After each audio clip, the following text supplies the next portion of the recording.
Governor Walker says he's confident key parts of his 2018 agenda will pass the state Senate before that chamber wraps up its session on March 20th. Walker, who's up for re-election in November, spoke to the state's largest business lobby group last week and said there's more work to be done. He touted his $100 per child tax rebate for parents and a sales tax holiday. Both plans passed the state assembly, but their fate in the Senate looks less certain. A Democratic candidate for governor says a reactive plan for growing the state's economy isn't working, and he has a plan to do things differently. Milwaukee businessman Andy Gronik is one of more than a dozen Democrats running for governor this year, and he joins us today on Upfront. Thanks very much for being with us.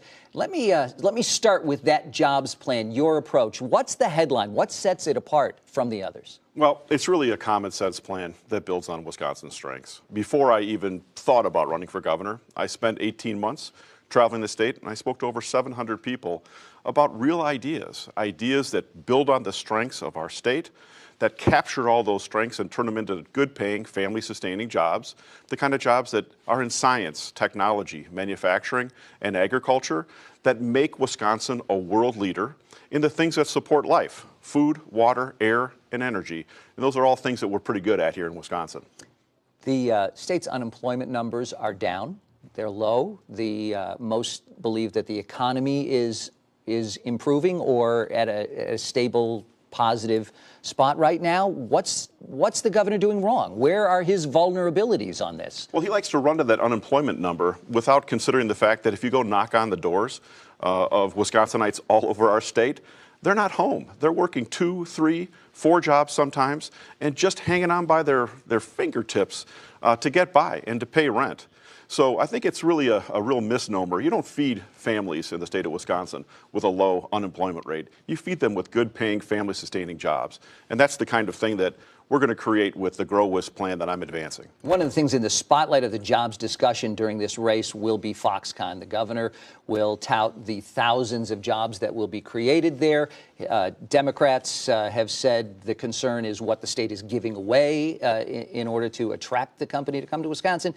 Where do you stand on Foxconn? Some of the other Democrats in this race have said we would work to change the deal.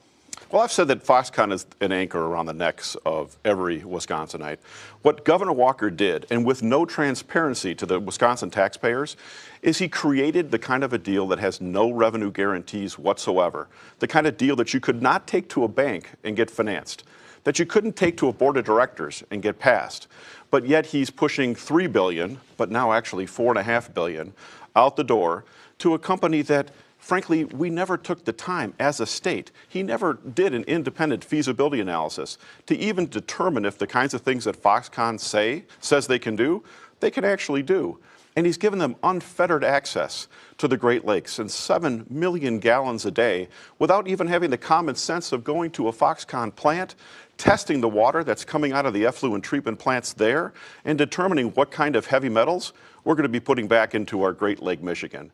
That's not leadership. That's not a governor that's negotiating on behalf of all of the people of the state of Wisconsin.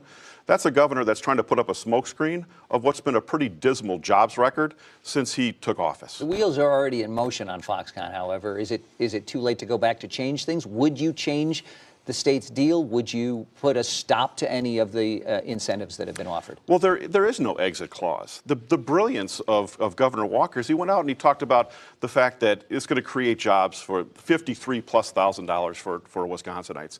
The fact is that Foxconn gets access to $1.5 billion just by paying $14.42 an hour. There's all kinds of smoke screens going on here. So in the end, I would work hard to make this deal less bad because it is a bad deal for taxpayers. He wants to pitch that there's a 25-year payback. 25-year payback, number one, isn't great, but now that's a $4.5 billion deal, and if more than 10% of the people that are employed by Foxconn come from Illinois, that payback is so far out that you can't make a reasonable estimate as to when the state of Wisconsin and their taxpayers will ever see a dime back from Foxconn. It doesn't make sense. This kind of thing will not happen when I'm governor. All right, really quickly, I want to ask you about the sort of a status report on your campaign. We're 5 months away from the primary in a field that's more crowded than anything we've ever seen in a race for governor before. Where do you stand? How do you set yourself apart? How do you break away? Well, it's been awesome. When you think about the number of voices in our state that are calling for real change, to get back to the kind of progressive values that have moved our state forward in the past, I think it's pretty great. I mean, I entered this race, and the big criticism of Andy Gronik was, you have no name recognition.